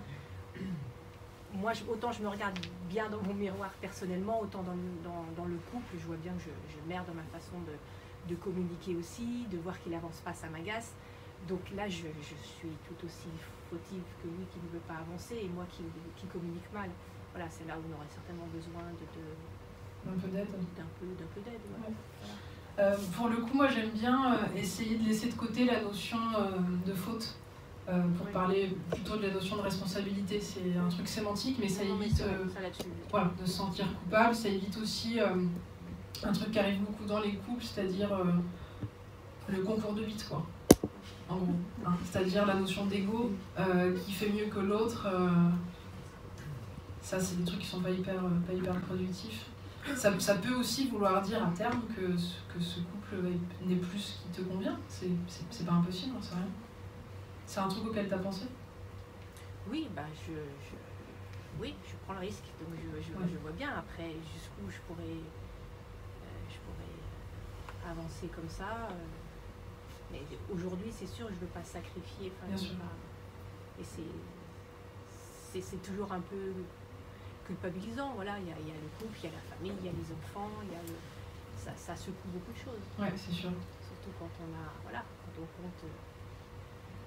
compte sur nous pour avoir une bonne représentation de la famille, on va dire. Une bonne représentation. Oula, attends. Je très mal. Non, mais quand on se dit, ben voilà, mes parents, c'est pas entendable pour eux que je puisse leur dire, c'est pas facile avec mon mari. Ah. Ils ont déjà assez d'ennuis avec mes frères et sœurs, je vais pas leur en rajouter. Bah non. Bah voilà. Bah non, parce que t'es pas si importante que ça en fait. Ah, je sais pas. Ouais. Peut-être. Je sais pas, c'est toi qui vois, mais si tu vis un truc difficile, bon, c'est peut-être intéressant de pouvoir le communiquer à tes parents si tu as envie de leur en parler. Je sais pas. Mais tu vois, ils ont déjà assez de choses à faire avec mes frères et sœurs, je vais pas leur rajouter. Mais il n'y a pas de rajout, enfin, je veux dire, ils vont pas. Non, parce que je m'autorise à leur dire, mais ils me disent, attends, ça va, tu vas pas t'y mettre non plus. Ah oui, d'accord, c'est autre chose. Non, voilà, c'est dans ce sens-là. Autant pour moi. Ok, tu veux pas t'y mettre non plus. C'est marrant parce qu'on pourrait croire que. Quels sont les genres de problèmes qu'ont tes frères et sœurs?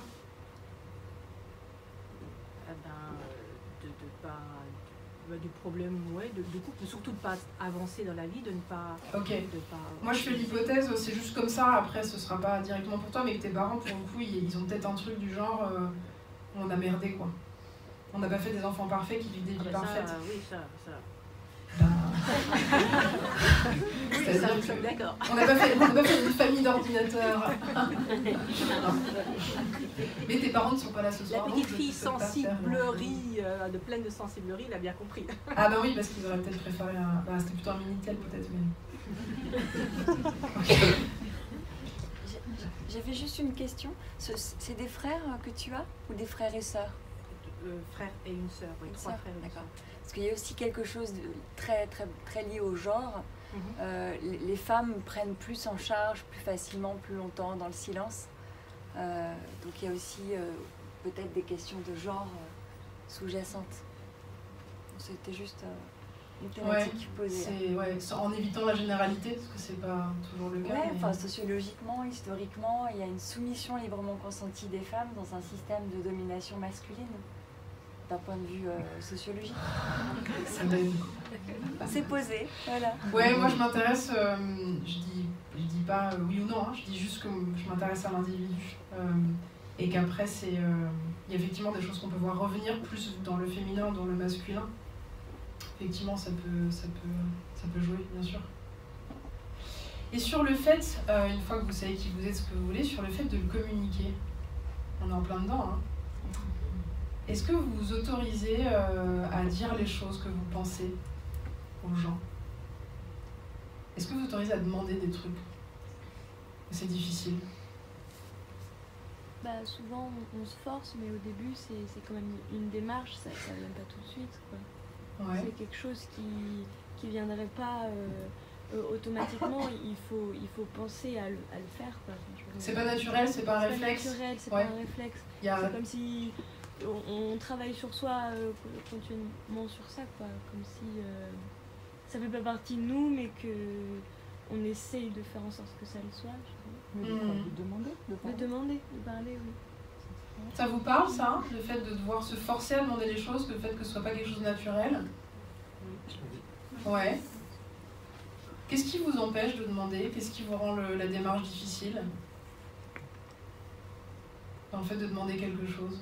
Il faut déjà accepter le refus.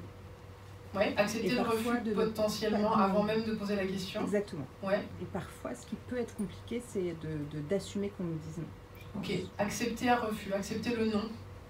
Que le non ne mette pas tout en question, ne mette pas toute la relation en question. Oui, je crois que je peux vivre ça, effectivement, que parfois je ne vais pas oser demander parce que je ne vais pas supporter qu'on me dise non.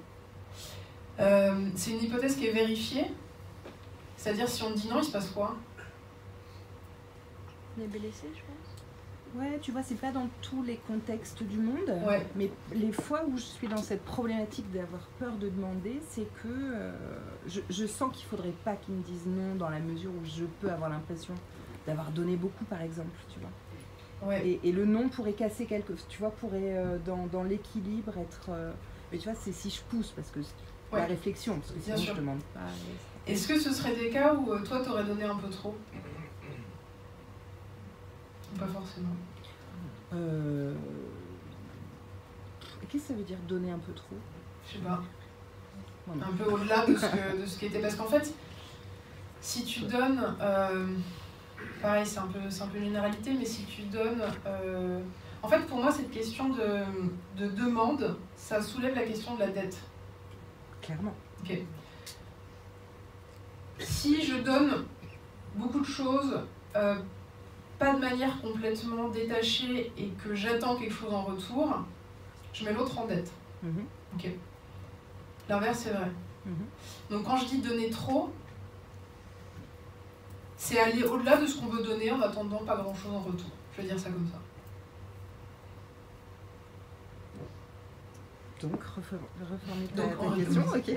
Est-ce que les fois où le refus pourrait être un problème pour toi, est-ce que c'est des fois où t'as donné plus que ce que tu pouvais donner en attendant rien en retour? Je vais me poser la question plus profondément, mais ce que je peux te dire là tout de suite dans mon ressenti, c'est c'est certainement que ça peut réveiller la blessure de rejet, par exemple. Oui, bien sûr. Et réveiller comme ça des trucs pas forcément réglés avec telle ou telle personne. C'est sur des instances particulières, des situations particulières? J'ai l'impression que je progresse beaucoup. D'accord. C'est une impression, parce que c'est, je pense, en revanche, un chantier général, cette question effectivement de supporter qu'on nous dise non, et du coup de demander, d'être... De pas confondre le refus de quelqu'un pour quelque chose avec je t'aime pas, en fait. Avec je te rejette toi en tant qu'individu et qui tu es. C'est pas du tout la même chose. Oui. Pardon? Avoir conscience de séparer les deux. Ouais, c'est deux choses complètement différentes. Et après, il y a le fond et la forme qui comptent énormément. Donc aujourd'hui, je pense que je peux tout dire parce que j'ai une vraie maîtrise de la forme. Mais voilà. Et puis il y a parfois, il y a pour moi deux choses. C'est est-ce que tu vas être entendu ou est-ce que tu as besoin de dire? Parfois, c'est va te faire foutre, c'est important Et quand tu veux en revanche être entendu, les mots doivent être différents. Bien sûr. Tu peux plus attaquer, tu peux pas agresser parce que l'autre est tout de suite en résistance. Alors, absolument, de toute façon, les êtres humains sont assez fins et assez perceptifs pour que si l'énergie sous-jacente à la communication, c'est va te faire foutre, l'autre, d'une manière ou d'une autre, va le sentir. Okay. Ça donne des comportements qu'on dit passifs-agressifs, c'est-à-dire tu as fermé la porte complètement à clé par rapport au truc dont tu sens qu'il est un petit peu violent, mais ça va ressortir par autre chose. Et ça peut être pire parce que ça peut causer un problème de congruence, c'est-à-dire un problème de cohérence entre les mots qui sortent de ta bouche et l'énergie derrière que l'autre va percevoir comme étant hostile. Ça vous parle, ça, comme genre de comportement? Ouais. En fait, ça arrive souvent quand les gens ont été, pour une raison X ou Y, programmés ou convaincus qu'il fallait pas dire à l'autre qui nous déplaît, ou que telle ou telle chose ne nous convient pas. Et à force, ça fait cocotte minute, et ça finit par ressortir, soit paf, ça explose, soit ça ressort par des petits trucs, des petits pics. Ça peut être l'ironie qui peut être utilisée comme ça, comme modalité passive-agressive, et ça marche pas des masses. Mais pour moi, ça vient du fait que il y a des difficultés à s'autoriser, à dire les choses clairement, et à les dire suffisamment en amont et de manière suffisamment préparée, entre guillemets. Mais j'allais te dire, moi j'ai déjà répété dans ma bagnole toute seule 1000 fois des trucs importants. Ouais. Devant ma glace, quand j'ai eu plus de bagnole, je savais plus où répéter mes trucs, j'étais hyper emmerdée. Quand on nous a enlevé l'autolib, mais où je vais répéter mes trucs que j'ai à dire. Tu les répètes à haute voix? À fond. Ok. Dingue. Est-ce que ça, c'est quelque chose que vous autorisez à faire quand vous avez un truc à demander qui n'est pas facile ou à affirmer? Est-ce que vous autorisez à faire des répétitions sur la façon dont vous allez formuler le truc? Oui. Il y en a, oui. Et pas du tout, sinon. Les gens qui le font pas du tout, c'est un truc qui vous intéresse ou pas? C'est bizarre. C'est bizarre. Mais peut-être vous êtes jamais seul aussi, ça se trouve. Parce que peut-être que vous n'avez pas de bagnole et je sais pas comment vous répéter vos trucs. Mais moi, chose c'est que je marche, j'y pense en marchant, alors que je serais incapable de rester debout dans un endroit où assise et de le faire. Mais est-ce que tu le fais à voix haute? Je le fais à voix haute. Ok. Pour une fois dans la rue, mais je le fais Avec à son voix haute. oreillette de téléphone, ça marche super bien. Ah, tu fais semblant d'être téléphone quand tu répètes ton truc. Ça va? C'est moins bizarre comme ça? C'est pour ça que t'es dans l'hôtel. Putain, c'est ça l'histoire. Tu pourras nous faire une vidéo quand tu répètes. Moi, j'ai une question. Ouais. Alors, c'est quelque chose que j'ai développé, mais je suis pas sûre du coup que je sois en congruence ou pas. C'est qu'avec mon boss, je peux pas lui dire que je ne suis pas d'accord parce qu'il l'accepte pas. Par contre, si je dis je ne comprends pas, j'aurais cru que ça passe. Mais est-ce que c'est de la manipulation? Oui. Oui. On est en plein dans le mille. Après, pour moi, la manipulation n'est jamais en soi négative. Jamais. C'est manipuler. Pour moi, le terme est neutre. La question, c'est quelle est l'intention derrière? Qu'est-ce que tu en fais? Qu'est-ce que ça te coûte et qu'est-ce que ça coûte à l'autre? Quand je parlais tout à l'heure de différence entre égocentrisme et égoïsme, sur la question de la manipulation, par exemple, pour moi, ce que tu fais là, ça vise à pouvoir communiquer avec quelqu'un qui a une difficulté sur quelque chose de particulier, mais ça vous permet de bosser ensemble. Donc le résultat, pour moi, il est bon pour toi d'abord, c'est-à-dire que tu arrives à obtenir le résultat que tu veux, et lui aussi parce qu'il n'est pas heurté par cette autre formulation. Donc pour moi, l'équation, elle est OK. Si tu manipules quelqu'un pour lui soutirer, moi j'en sais rien, de l'argent, là ça devient un problème. Mais ça devient un problème moral parce que l'intention, elle est vraiment uniquement centrée sur soi et pas centrée sur l'autre et au détriment de l'autre. Il n'y a que dans ce cas-là que moi j'estime que la manipulation est un problème, c'est quand elle est faite au détriment de l'autre. Sinon, pour moi, il n'y a pas de souci. Non, au contraire, c'est plutôt intelligent. Alors, c'est de la flûte, hein. Et pour le coup, c'est comme ça. Mais si ça fonctionne, pourquoi pas, hein. Il peut pas entendre un... C'est ce qui se passe quoi quand... Bah, il se braque, en fait. Il se braque, ok, ça... Il n'est plus dans l'écoute. Alors que si je suis en mode je n'ai pas compris, il est prêt à entendre la suite. Ok. Tant que toi, ça te pose pas de problème de te mettre dans une fausse posture inférieure, c'est un peu ça, hein. J'ai pas compris. Ça, oui. Je sais pas si on peut en dire beaucoup sur les postures hommes-femmes en management, on va pas partir là-dedans. Mais tant que pour toi c'est ok, moi je vois pas le problème. Hein. Le résultat fonctionne, vous bossez ensemble, c'est pas de souci. Hein. D'autres questions sur la manipulation?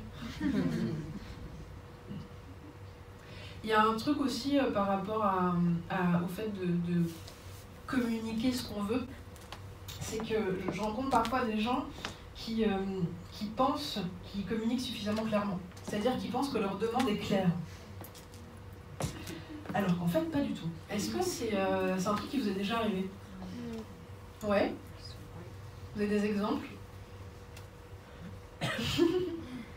de moments où on vous a demandé... Ouais, j'ai entendu un oui par là-bas. C'est au fond. Par exemple, avec mon épouse, on peut être amené à discuter sur certaines choses, avoir même des demandes des fois, et en fin de compte, on regarde l'agenda, mais je t'avais dit que je pouvais pas. Ah mais c'est pas ce que j'ai compris moi. Ou bien, quand bien même, des fois, on peut très bien émettre, je sais pas, le souhait d'aller dans certaines directions pour notre vie de couple, et en fin de compte, à un moment donné, on se rend compte que c'est pas ce qu'on avait compris l'un et l'autre. Et qu'il y a eu comme une... je dirais pas, ouais, presque, est-ce qu'on peut avoir des informations, ou peut-être ça peut arriver arriver aussi de mon côté, oui, bien sûr, je t'écoute, mais j'écoute pas. Ou ça peut être de l'autre côté, je dirais presque, voilà, on émet pas mal d'informations d'un coup sans donner la bonne au moment crucial. Il y a genre 25 questions à peu près dans ton intervention. C'est ok, je vais prendre des bouts.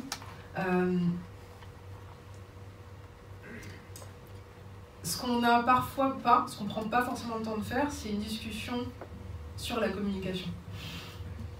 C'est-à-dire, par exemple, sur un des exemples que tu cites, il me semble qu'il y a l'organisation et l'agenda. Comment on fait pour se mettre d'accord sur les engagements qu'on prend ou qu'on ne prend pas à l'extérieur? Ce que les gens ne font pas forcément, c'est prendre le temps d'avoir la discussion en amont sur le process, en fait. Alors, je sais, ça fait un peu gestion d'entreprise dans le couple, mais pourtant, ça marche, quoi. C'est-à-dire que au lieu d'être tout le temps au niveau de quel jour on a libre, quoi, t'as oublié la babysitter, quel truc, quel machin, de se dire, attends, comment est-ce qu'on fait pour se tenir au courant de nos engagements respectifs? Est-ce qu'on se fait, j'en sais rien, un agenda électronique qu'on partage, comme ça, dès qu'il y a quelque chose dedans, l'autre est au courant? En fait, l'idée, c'est vraiment de prendre le temps de se dire, ça, il y a eu plusieurs couacs là-dessus, d'où ils viennent. Ça demande aussi, parfois, peut-être à admettre, d'une part ou de l'autre, ou les deux, qu'en fait, j'ai pas écouté ce que tu m'as dit, ou je l'ai pas noté, ou je m'en rappelle pas. Même pour être franc, je m'autorise à dire, écoute, là, je suis pas disponible pour écouter ce que tu veux me dire, et ouais. Prends le prochain train, quoi. La forme. Ouais, en communication non violente, quand on travaille en communication non violente et quand on arrive à l'étape de la demande, pour le coup, une des premières choses, c'est de vérifier la disponibilité de l'autre. Est-ce qu'au moment où vous décidez d'aborder tel ou tel sujet, déjà on part sur un truc qui n'est pas confortable. Parler des choses qui ne fonctionnent pas bien, c'est pas rigolo. Donc déjà, on va juste admettre que ça va être un moment pas le plus fun du monde, qui va pas durer des plombs, mais qu'en tout cas, investir dans ce moment-là inconfortable, ça permettra d'éviter plein d'autres moments inconfortables. Demandez à l'autre s'il est disponible, accepter quand il vous dit en fait là non, peu importe les raisons pour lesquelles, et se dire ok, t'es disponible quand, à quel moment on prend un temps pour discuter de ce sujet-là. L'idée, c'est de le mettre sur la table, le truc. De dire ça, en fait, ça, on n'arrive pas à se caler, ça fonctionne pas, moi je me sens pas entendue, ou je me sens pas libre, ou je me sens machin. Et d'être vraiment en modalité de recherche de solutions, quoi. Est-ce que déjà ça répond à une petite partie de la question? Oui, je pense. Ok. Qu'est-ce qu'il y avait d'autre comme élément Je vois que ça, que je puisse attraper comme ça sans que ce soit trop long.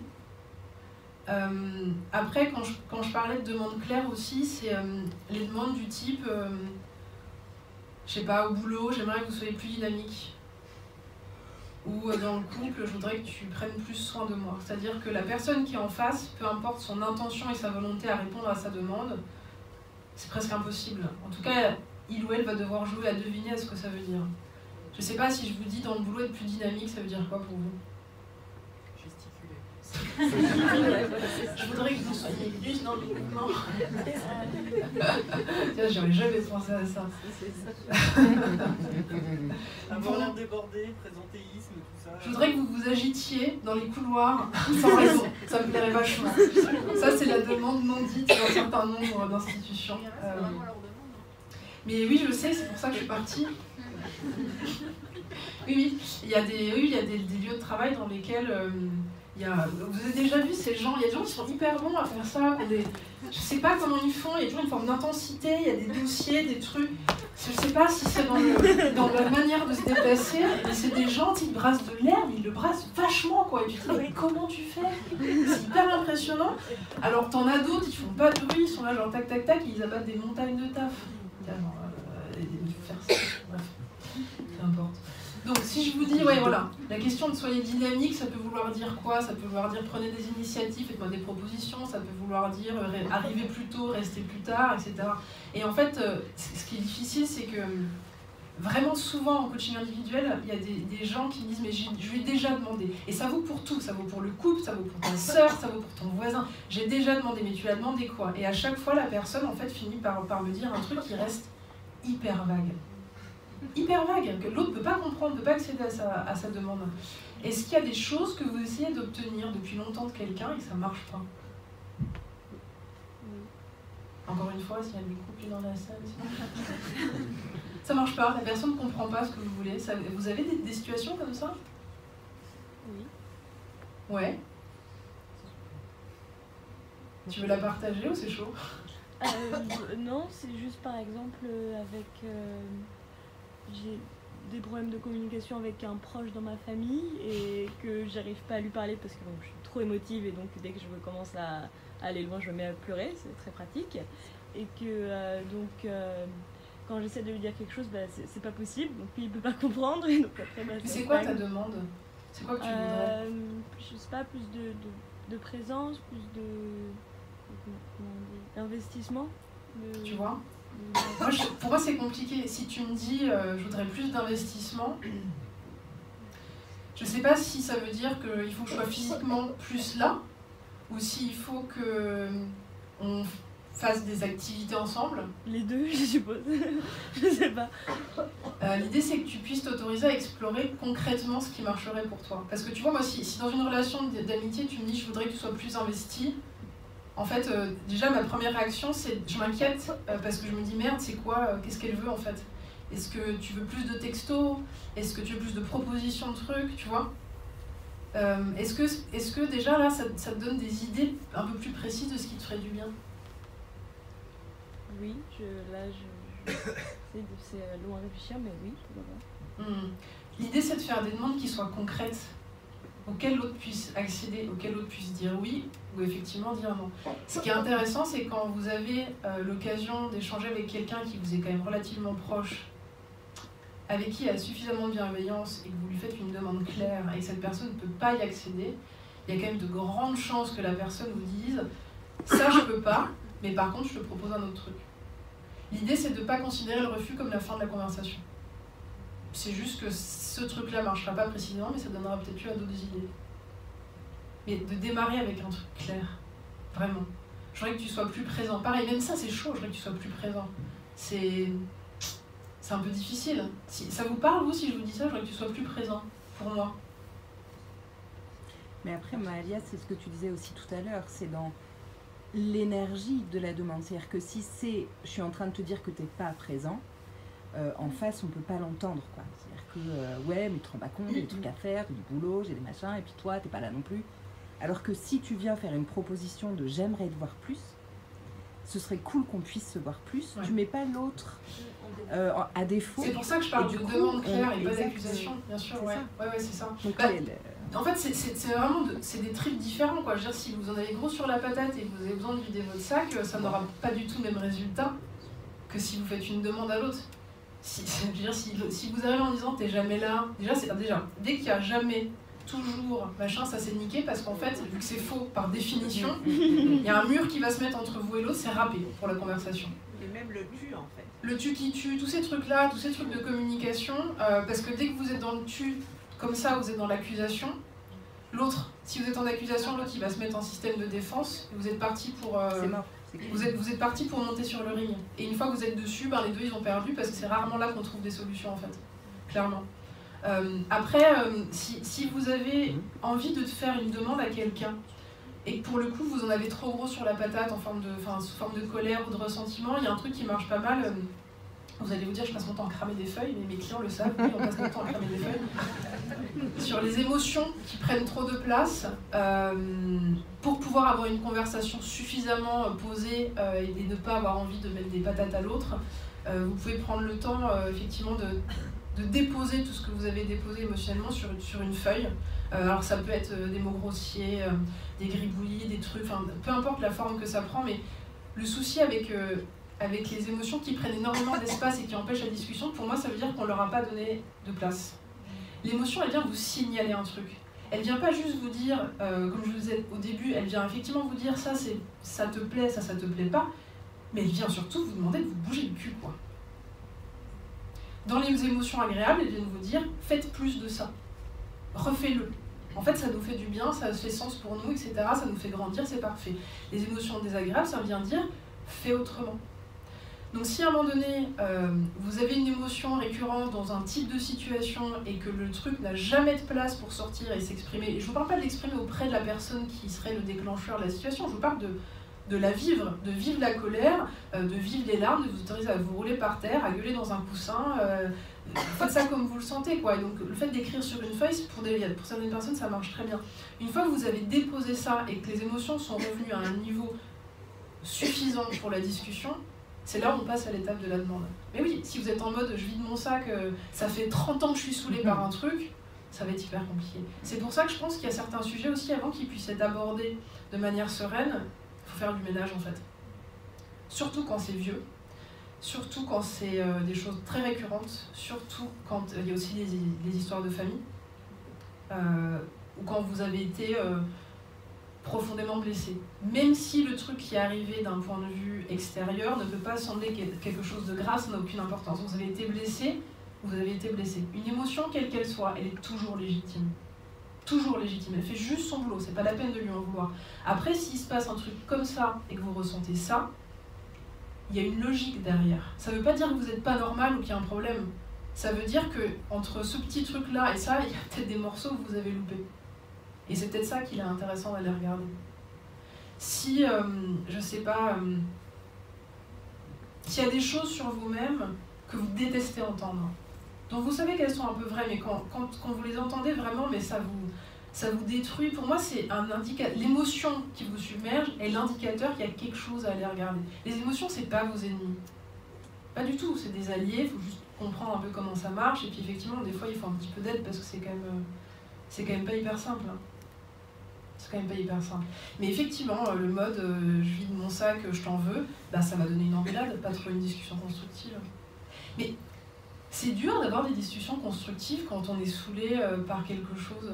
Ça demande à je vais prendre beaucoup de pincettes avec cette expression, à prendre sur soi. Pas prendre sur soi de j'avale des couleuvres et je fais ce que j'ai pas envie de faire, mais prendre sur soi en disant je sais que c'est difficile, je sais que ce sujet m'agace, je sais que j'en ai marre de devoir en reparler, mais je choisis d'essayer de faire ça au mieux et je choisis d'essayer de pas hausser le ton, en enlevant le mot essayer, je choisis de pas hausser le ton et je choisis de vraiment être concentré sur la productivité et d'essayer de trouver un résultat.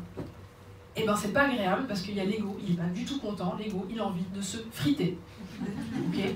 Quand je parle d'ego dans ce sens-là, je parle pas de l'ego au vieux sens psy qui est très utile narcissiquement, qui donne une idée d'identité, etc. Je vous parle des crises d'ego, quoi. Je vous parle du concours de bits de tout à l'heure. Ces crises d'ego-là, cet ego-là, lui, il veut se friter. Il veut juste avoir la preuve que c'est lui le plus fort. Donc il va chercher des engueulades. Et il y a des gens chez qui c'est une addiction, l'engueulade. Parce que mine de rien, c'est une énergie assez aiguë, quoi. Donc ça nourrit quelque chose. Ça nourrit pas au bon endroit, ça nourrit pas de manière saine, mais ça nourrit quand même. Donc il y a des moments, cet ego-là, faut se forcer un peu, vous voyez, c'est pas agréable, le mettre de côté. Et voilà, essayer vraiment de se concentrer sur qu'est-ce que je veux. Est-ce que je veux me friter ou est-ce que je veux avoir une solution? Et vous savez quoi, si vous avez envie de vous friter, vous avez le droit. C'est ok. Mais soyez pas dupe de votre démarche. Parce que l'autre, il sera pas dupe. C'est ça qui est hyper important pour moi dans l'authenticité de la communication. Que vous le vouliez ou non, même les bons manipulateurs, en face, les gens, ils sont pas complètement dupes de ce qui se passe. Donc ça sert pas à grand-chose, quoi. Là, encore une fois, dans l'idée d'avoir quelque chose de constructif avec quelqu'un en qui vous tenez. Hein, je ne parle pas de, je sais pas moi, de boulangère, ou les gens dont vous avez rien à foutre, vous avez rien à foutre, hein, c'est pas ça le sujet, quoi. Je n'ai aucune idée de l'heure qu'il est. Ça fait 1h38 et 22 secondes que nous sommes... 21h55. Très bien, écoute. Merci. Merci à vous de votre participation.